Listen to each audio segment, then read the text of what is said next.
اعوذ باللہ من الشیطان الرجیم بسم اللہ الرحمن الرحیم۔ السلام علیکم پیارے سامعین، کیسے ہیں؟ امید کرتا ہوں آپ سب خیریت سے ہوں گے۔ آج جو میرا ٹاپک ہے وہ انتہائی امپورٹنٹ ہے، کیونکہ یہ مسلم عقائد جو ہیں، مسلم میں فقہ جات بنے ہوئے ہیں، اس کی ہسٹری پر ہیں۔ یہاں ہر ریلیجن میں ڈیفرنٹ فقہ جات بنے ہوئے ہیں، اس کی ڈیٹیل بھی میں نے آپ کو بتانی ہے انشاءاللہ۔ لیکن سب سے پہلے میں چاہوں گا کہ کچھ اسلام کے متعلق آپ کو گائیڈ کر دوں۔ تو اسلام میں ڈیفرنٹ مذاہب ہیں، ٹھیک ہے، فقہ جات ہیں اس ریلیجن میں۔ تو اس میں بہت سے فرق پائے جاتے ہیں، کچھ صحابہ کو فالو کرتے ہیں، کچھ اہل بیت کو فالو کرتے ہیں۔ اب جہاں بکس میں دیکھا جائے تو کہیں ہمیں حوالہ جات اور مل رہے ہوتے ہیں، کہیں اور مل رہے ہوتے ہیں، لیکن حقائق کی روشنی میں جو بات ہوتی ہے قرآن و حدیث سے، ہمیں اسے فالو کرنا چاہیے۔ اب دیکھیں، میں آپ کو صحیح بخاری تفسیر سورہ زمرج، صحیح بخاری کی تفسیر سورہ کاف، اور سنن ابی داؤد، سنن ابن ماجہ، صحیح بخاری کے باقی باب جتنے بھی ہیں اور صحیح مسلم، سنن ابن داؤد کے علاوہ سنن ترمذی، سنن الدارمی، اس کے بھی ڈیفرنٹ باب، ٹھیک ہے۔ ان سب سے کچھ ایسے ٹاپک بتاؤں گا جن کی ڈیٹیل آج تک زیادہ زیر بحث نہیں رہی۔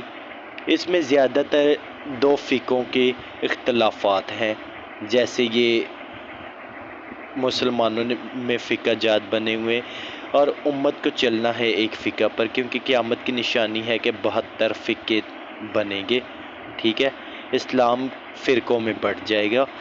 تو سب سے پہلے اس میں ایک اختلافات آتا ہے اللہ تعالیٰ کی بعض صفات اور ان کے اختلافات، ٹھیک ہے، ان کے اسباب بھی میں بتاؤں گا۔ اب بعض مسلمانوں کا یہ عقیدہ ہے کہ اللہ تعالیٰ نے آدم کو اپنی صورت پر خلق کیا۔ یہ سارا میں پڑھ رہا ہوں صحیح بخاری کی جتنی تفسیر ہیں، ان سے یہ باقاعدہ میں حوالے آپ کو بتا چکا ہوں، ان بکس سے، تو لہٰذا آپ غور کیجئے گا۔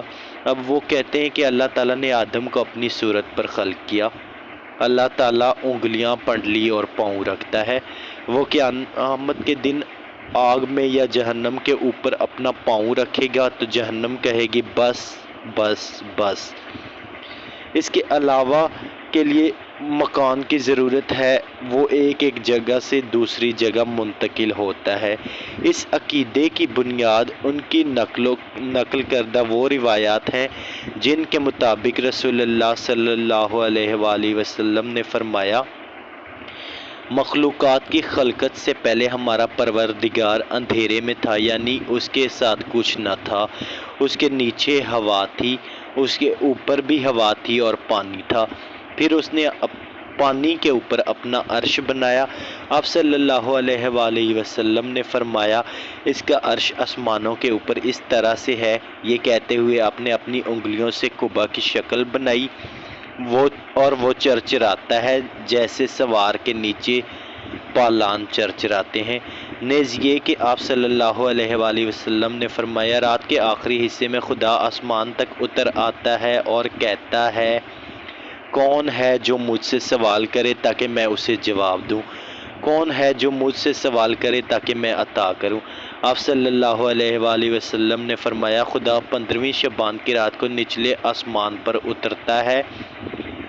آپ صلی اللہ علیہ وسلم نے فرمایا، روز قیامت کے متعلق فرمایا کہ جہنم سے سوال کیا جائے گا، کیا تو سیر ہو چکی ہے؟ جہنم جواب دے گی، اور چاہیے؟ بس اللہ تبارک و تعالیٰ اپنا پاؤں اس پر رکھے گا، تب جہنم کہے گی بس ہو گئی بس ہو گئی۔ ایک اور روایت میں مذکور ہے، جہنم اس وقت تک سیر نہ ہوگی جب تک اللہ اپنا پاؤں نہ رکھ دے، تب وہ کہے گی بس بس۔ اس وقت وہ سیر ہوگی اور اس کے حصے آپس میں مل جائیں گے۔ دیدار خدا کے بارے میں بعض مکاتب فکر نے یہ روایت نقل کی ہے کہ رسول اللہ صلی اللہ علیہ وسلم قیامت کے دن اللہ تعالیٰ کو دیکھیں گے۔ نیز آپ صلی اللہ علیہ وآلہ وسلم نے فرمایا انبیاء مومنین کی شفاعت سے انکار کریں گے تو وہ میرے پاس آئیں گے، میں جا کر خدا سے ملاقات کی اجازت طلب کروں گا، خدا مجھے اذن ملاقات عنایت کرے گا، جب میں اپنے رب کو دیکھوں گا تو سجدے میں گر پڑوں گا۔ یہ حدیث ہے، ٹھیک ہے۔ نیز یہ کہ حضور صلی اللہ علیہ وآلہ وسلم نے فرمایا قیامت کے دن اللہ تبارک و تعالی بندوں کے پاس اتر کر آئے گا تاکہ ان کے درمیان فیصلہ کرے۔ آپ صلی اللہ علیہ وآلہ وسلم نے فرمایا تم لوگ اپنی آنکھوں سے اپنے رب کا مشاہدہ کرو گے کہ یہ کہ مسلمان قیامت کے دن اپنے رب کو اس طرح دیکھیں گے جس طرح وہ چاند کو دیکھتے ہیں، اس دیدار میں کوئی دھکم پیل نہیں ہوگی۔ اس دن اللہ تعالیٰ فرمائے گا جو شخص جس چیز کی عبادت کرتا ہے وہ اس کے ساتھ ہو جائے، بس کچھ لوگ سورج کے پیچھے چلے جائیں گے، کچھ چاند کے پیچھے اور کچھ بتوں کے پیچھے، پھر یہ امت منافقین کے ساتھ رہ جائے گی۔ تب خدا انجانی صورت میں ان کے پاس آئے گا اور کہے گا میں تمہارا رب ہوں۔ وہ کہیں گے ہم تجھ سے اللہ کی پناہ مانگتے ہیں، جب تک ہمارا رب خود نہ آئے ہم یہیں رہیں گے، جب ہمارا رب آئے گا تب ہم اس کو پہچان لیں گے۔ اس کے بعد خدا اس شکل میں آئے گا جسے وہ پہچانتے ہوں گے اور کہے گا میں تمہارا رب ہوں، تب وہ کہیں گے آپ ہمارے رب ہیں، پھر وہ اس کے پیچھے چلے جائیں گے۔ ایک اور روایت میں مذکور ہے یہاں تک کہ جب خدا کی عبادت کرنے والوں کے سوا نیک اور برے لوگوں میں سے کوئی بھی باقی نہ رہے گا تو عالمین کا رب ان کے پاس اپنی ادنا صورت کے ساتھ آئے گا جس میں انہوں نے اس کو دیکھا تھا۔ اس وقت کہا جائے گا تم لوگ کس چیز کے منتظر ہو؟ ہر قوم اپنے معبود کے پیچھے چلی جائے گی۔ وہ بولیں گے ہم اپنے اس رب کے منتظر ہیں جس کی ہم عبادت کرتے تھے۔ اس وقت خدا فرمائے گا تمہارے پاس اس کی پہچان کی کوئی علامت ہے؟ وہ کہیں گے کہ ہاں پنڈلی، پس اللہ اپنی پنڈلی کو ظاہر کرے گا، پھر وہ سجدے میں گر پڑیں گے۔ یہ ناظرین میں نے سنن ترمذی، صحیح بخاری، باب القول اللہ تعالیٰ، صحیح بخاری، صحیح سنن ترمذی اور اس کے علاوہ یہ صحیح بخاری کے کچھ اور باب اور صحیح مسلم کے کچھ اور باب سے آپ کو حوالہ جات دیے ہیں۔ اس کے بعد بھی کچھ حوالہ جات ہیں جو انبیاء علیہ السلام کی صفات میں اختلافات اور اس کے اسباب ہیں، وہ بھی انہی بکس سے کچھ حوالہ جات ہیں، وہ میں پیش کرتا ہوں۔ انبیاء علیہ السلام کی صفات کے بارے میں بعض لوگوں کا عقیدہ یہ ہے کہ انبیاء علیہ السلام کے آثار سے تبرک لینا، ان کے قبور مبارکہ کو اپنی جگہ قرار دینا شرک ہے۔ انبیاء علیہ السلام کی قبور پر عمارت کھڑی کرنا بھی شرک کے مترادف ہے۔ انبیاء علیہ السلام کے اولیاء کی ولادت کے ایام میں محافل برپا کرنا گناہ، بدعت اور حرام ہے۔ غیر اللہ کے ذریعے خدا کے ہاں وسیلہ ڈھونڈنا شرک ہے۔ رسول اللہ صلی اللہ علیہ وآلہ وسلم کی وفات کے بعد آپ سے شفاعت طلب کرنا شریعت اسلامیہ کی منافی ہے، لیکن اس نظریے کے جواب میں درجل دلائل بھی میں پیش کروں گا۔ پہلا دلیل اس کی ہے انبیاء علیہ السلام کے آثار سے تبرک لینا کی، ٹھیک ہے۔ انبیاء علیہ السلام کی نشانیوں اور آثار کو باعث تبرک سمجھنے کا جواز تمام کتب احادیث میں مروی ہے۔ ان متواتر روایات سے ثابت ہے جن کے مطابق صحابہ نے رسول پاک صلی اللہ علیہ وآلہ وسلم کی زندگی میں خود آپ صلی اللہ علیہ وآلہ وسلم کے آثار سے تبرک حاصل کیا، چنانچہ رسول صلی اللہ علیہ وآلہ وسلم گاہے خود اس کا عملی مظاہرہ کرتے تھے اور کبھی لوگوں کو اس کی دعوت دیتے تھے۔ آپ کی وفات حسرت آیات کے بعد بھی لوگ آپ کے آثار سے تبرک لیتے رہے، یہاں تک کہ ہم اس سلسلے میں بعض امور کا ذکر کرتے ہیں جن سے اس موقف کو تقویت ملتی ہے۔ رسول اللہ صلی اللہ علیہ وآلہ وسلم کے لعاب دہن سے تبرک چاہنا۔ صحیح بخاری کتاب المغازی میں روایت نقل ہے، سہل ابن سعد سے یہ روایت ہے کہ رسول اللہ صلی اللہ علیہ وآلہ وسلم نے جنگ خیبر کے دن فرمایا کل میں یہ علم اس شخص کو دوں گا جس کے ہاتھ پر خدا فتح دے گا، وہ خدا اور رسول کا محب بھی ہوگا اور محبوب بھی۔ راوی کہتا ہے کہ لوگوں نے وہ رات بے چینی سے گزاری اور سوچتے رہے ان میں سے کل کس کو علم عطا ہوگا۔ جب صبح ہو گئی تو لوگ رسول پاک صلی اللہ علیہ وآلہ وسلم کے پاس آئے، ان میں سے ہر ایک کی خواہش تھی کہ علم اس کو ملے۔ رسول پاک صلی اللہ علیہ وآلہ وسلم نے فرمایا علی کہاں ہیں؟ صحابہ نے عرض کیا اے اللہ کے رسول ان کی آنکھیں دکھ رہی ہیں۔ رسول پاک صلی اللہ علیہ وآلہ وسلم حضرت علی المرتضیٰ کو بلا لائے۔ صحیح بخاری کی کتاب الجہاد و تفسیر کی الفاظ ہیں کہ رسول اللہ صلی اللہ علیہ وآلہ وسلم کے حکم سے ان کو بلایا گیا، پھر آپ صلی اللہ علیہ وآلہ وسلم نے ان کی دونوں آنکھوں میں اپنا لعاب دہن ڈالا، جس سے وہ ایک دم ٹھیک ہو گئے، گویا کوئی ان کو کچھ ہوا ہی نہیں تھا۔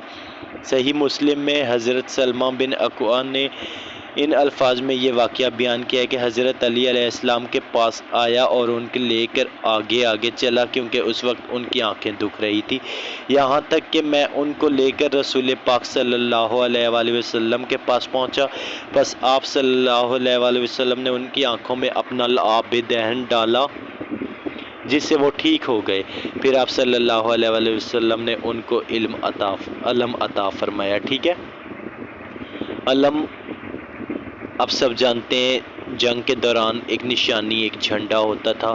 آج بھی بہت سے لوگوں کے گھروں پر علم سجے ہوئے ہیں، یہ وہی علم ہے جو حضرت علی علیہ السلام کو یہاں عطا کیا گیا تھا، اور ان کی نسبت سے جنگ صفین میں حضرت علی علیہ السلام نے یہ حضرت عباس کے حوالے کیا تھا۔ اب یہ کہتے ہیں کہ رسول اللہ صلی اللہ علیہ وآلہ وسلم کی آب وضو سے حصول تبرک۔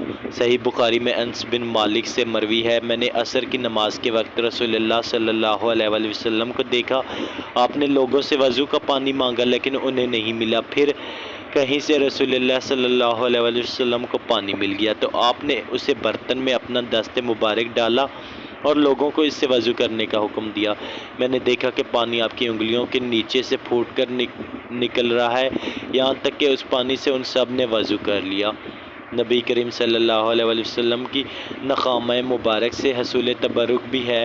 ایک حوالہ امام بخاری نے صلح حدیبیہ کے بیان میں عروہ بن مسعود سے رسول اللہ صلی اللہ علیہ وآلہ وسلم اور آپ کے اصحاب کے بارے میں نقل کیا ہے کہ اللہ کی قسم جب بھی رسول اللہ نخامہ تھوکتے تو وہ لوگوں میں سے کسی کے ہتھیلی پر جا پڑتا تھا اور وہ شخص اس کو اپنے چہرے پر اور جسم پر ملتا تھا۔ جب نبی کریم صلی اللہ علیہ وآلہ وسلم وضو فرماتے تھے لوگ آپ کے وضو کے پانی کے لیے گتھم گتھا ہو جاتے تھے۔ اب ایک اور ہے نبی اکرام صلی اللہ علیہ وآلہ وسلم کے موئے مبارک سے حصول تبرک۔ امام مسلم نے اپنی کتاب صحیح مسلم میں نقل کیا ہے کہ رسول اللہ صلی اللہ علیہ وآلہ وسلم نے منا کے مقام پر پہنچ کر رمی اور قربانی کے بعد موئے مبارک ترشوائے، اس کے بعد آپ صلی اللہ علیہ وآلہ وسلم نے وہ بال لوگوں کو دینے شروع کر دیے۔ ایک اور روایت کی روح سے آپ صلی اللہ علیہ وآلہ وسلم نے بال تراشنے والے کو بلایا، اس نے آپ کے بال تراشے، آپ صلی اللہ علیہ وسلم نے وہ بال ابو طلحہ جو ایک صحابی تھے، ٹھیک ہے، ان کے حوالے کیے، ٹھیک ہے، اور کہا میں انہیں لوگوں میں تقسیم کروں گا۔ مسلم نے ان سے ایک روایت بھی نقل کی ہے کہ انہوں نے کہا میں نے رسول اللہ صلی اللہ علیہ وسلم کو اس حالت میں دیکھا کہ بال تراشنے والا آپ کے بال تراش رہا تھا، اصحاب آپ کے گھیرے میں لیے ہوئے تھے، ان کی خواہش تھی کہ جو بال بھی گرے وہ کسی نہ کسی کے ہاتھ آ جائے، ٹھیک ہے۔ اب اسد الغابہ ایک کتاب ہے، اس میں خالد بن ولید کے بارے میں مرقوم ہے کہ ایران اور روم کے ساتھ جنگ میں خالد کا کردار مشہور و معروف رہا، اس نے دمشق فتح کیا، جس ٹوپی کو پہن کر وہ جنگ کرتا تھا اس میں رسول اللہ صلی اللہ علیہ وآلہ وسلم کا ایک بال موجود تھا، وہ اس بال کو اپنے لیے باعث نصرت سمجھتا تھا، اس بال کی برکت سے وہ ہمیشہ فتح حاصل کرتا تھا۔ خالد بن ولید کے بارے میں ہی اسد الغابہ، الاصابہ اور مستدرک امام حاکم میں ایک اور واقعہ مرقوم ہے جسے ہم مستدرک سے نقل کرتے ہیں۔ جنگ یرموک کے دن خالد بن ولید کی ٹوپی گم ہو گئی، خالد نے کہا اسے ڈھونڈو، لیکن وہ ٹوپی نہ ملی، اس کے بعد لوگوں نے پھر تلاش شروع کی تو مل گئی، یہ ایک پھٹی پرانی ٹوپی تھی۔ اس وقت خالد نے کہا رسول اللہ صلی اللہ علیہ وآلہ وسلم نے عمرہ کیا اور اپنے بال تراشے، لوگ آپ کے بالوں کی طرف ٹوٹ پڑے، میں نے سبقت کرتے ہوئے پیشانی کے بال حاصل کیے اور انہیں اس ٹوپی میں رکھ دیا۔ جب بھی ان بالوں کے ہمراہ کسی جنگ میں شرکت کرتا ہوں تو مجھے فتح حاصل ہوتی ہے۔ اس کے علاوہ بخاری نے نقل کیا ہے کہ زوجہ رسول صلی اللہ علیہ وآلہ وسلم حضرت ام سلمہ کے پاس نبی صلی اللہ علیہ وآلہ وسلم کے کچھ موئے مبارک تھے۔ جب کسی انسان کو نظر بد لگ جاتی ان کے پاس پانی کا کٹورا اور جو کٹورا بھیجتے تھے یہ ام سلمہ کے پاس، وہ اس پانی میں بال کو ڈبوتی تھی اور بیمار اس پانی سے اپنا معالجہ کرتے تھے۔ اس کے علاوہ صحیح بخاری وغیرہ میں ہے کہ عبیدہ نے کہا، آپ اپنے پاس رسول اللہ صلی اللہ علیہ وآلہ وسلم کا ایک بال رکھنا مجھے دنیا و مافیہ سے زیادہ عزیز ہے۔ رسول اللہ صلی اللہ علیہ وآلہ وسلم کے تیر سے طلب برکت۔ بخاری نے صلح حدیبیہ کا ذکر کرتے ہوئے روایت کی ہے کہ پیغمبر صلی اللہ علیہ وآلہ وسلم اپنی فوج کے ساتھ حدیبیہ کے آخری حصے میں ایسے مقام پر اتر گئے جہاں پانی کم تھا۔ لوگ اس پانی سے بمشکل کام چلاتے تھے۔ تھوڑی دیر میں لوگوں نے اس پانی کو نکال کر ختم کر دیا۔ حضور پاک صلی اللہ علیہ وآلہ وسلم سے پیاس کی شکایت کی۔ حضور صلی اللہ علیہ وسلم نے اپنے ترکش سے ایک تیر نکالا اور لوگوں کو حکم دیا کہ اس تیر کو اس جگہ رکھیں۔ اللہ کی قسم پانی خوب جوش مار کر نکلتا رہا یہاں تک کہ وہ سب وہاں سے واپس لوٹے۔ سامعین، مجھے دیجیے اجازت، انشاءاللہ ہماری ملاقات اگلے لیکچر میں ہوگی۔ اگلے لیکچر میں انشاءاللہ میں ہتھیلی کے نشان سے حصول تبرک کی ویڈیو بناؤں گا۔ اپنا بہت بہت خیال رکھیے گا۔ جس نے میرا چینل سبسکرائب نہیں کیا سبسکرائب کریں اور گھنٹی کے آئیکن پر پریس کریں تاکہ آئندہ آنے والی ویڈیو آپ کو ملتی رہے۔ اپنا خیال رکھیے گا، دعاؤں میں یاد رکھیے گا۔ اللہ حافظ۔